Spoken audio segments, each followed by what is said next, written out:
the civil and human rights of the January 6th protesters being violated. The Democrats want to destroy President Trump, and those January 6th defendants, they're a pawn in their political game. This is the biggest crackdown on freedom of speech in the history of our constitutional republic.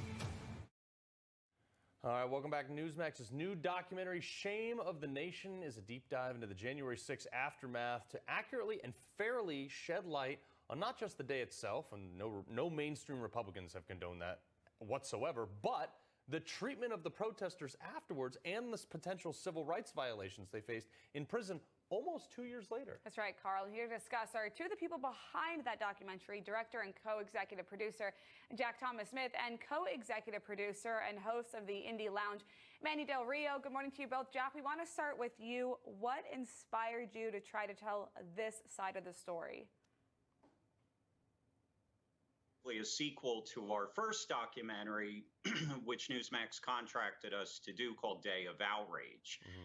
Day of Outrage, kind of set the stage for what exactly happened on January 6th.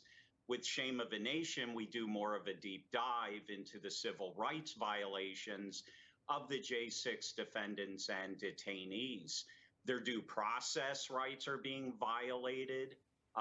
Excuse me, we also show how the DOJ has been politicized and weaponized under the Biden administration and under Merrick Garland. It's a very scary time that people went to a protest and, look, there were acts of violence. No one supports that. But a lot of these people are being arrested for simply walking into the Capitol after being waved in by the police. Yeah, into the People's House, no less. Mandy, now you're bringing attention to civil rights violations here. Look, there have been, as I said earlier, no mainstream Republicans have condoned anything that happened on January 6th as far from the protester side, okay? None. Yet you had BLM burning down cities, and Kamala Harris, who's now the vice president, was funding bailouts for their jail sentences. And yet here, all Republicans are calling for is fair judicial process. Why in the world is this even an issue? Well, it shouldn't be, but the DOJ is clearly biased. Nancy Pelosi in charge of the J6 committee. It's all, we know why they're doing it. It's all to basically take down Trump at all costs. Yeah. Again, you brought it up, the BLM riots, which is a really good point. The summer of 2020 was cities were basically taken hostage. A part of Oregon was taken hostage. Oh, absolutely. Absolutely. And, billions of dollars of damage was done. Dozens of lives were taken. Roads were shut down. It was absolute chaos and destruction.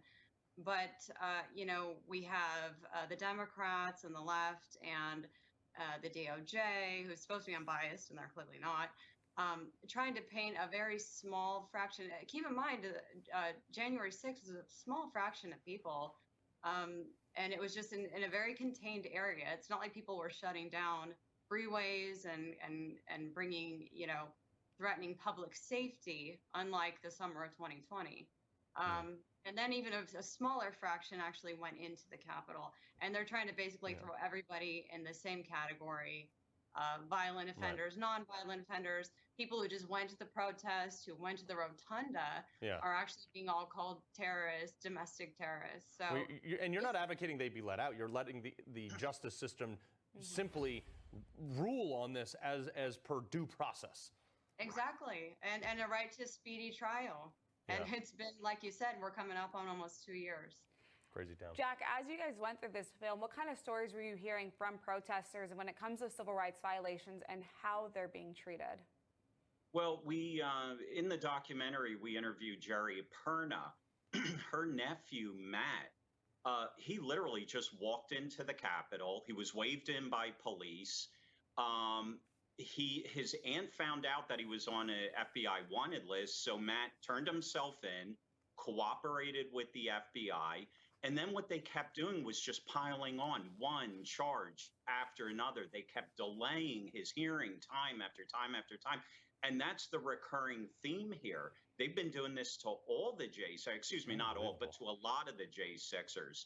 And what they're doing is they're breaking them mentally, breaking them financially. And ultimately what happened with Matt Perna is he wound up taking his own life. We also profiled Brandon Strzok, who started the Walk Away campaign. Yeah. And it was the same thing. He was looking at 20 years in jail for simply videotaping people going into the building. It's just outrageous. This is still meanwhile, America. we saw looter after looter walk away with armfuls of designer items, shoes, whatever it was, Walgreens department store items. 9 p.m. tonight, though, I'm going to watch that. Jack Thomas Smith and Mandy Del Rio, thank you so much for joining us this morning and talking about your film.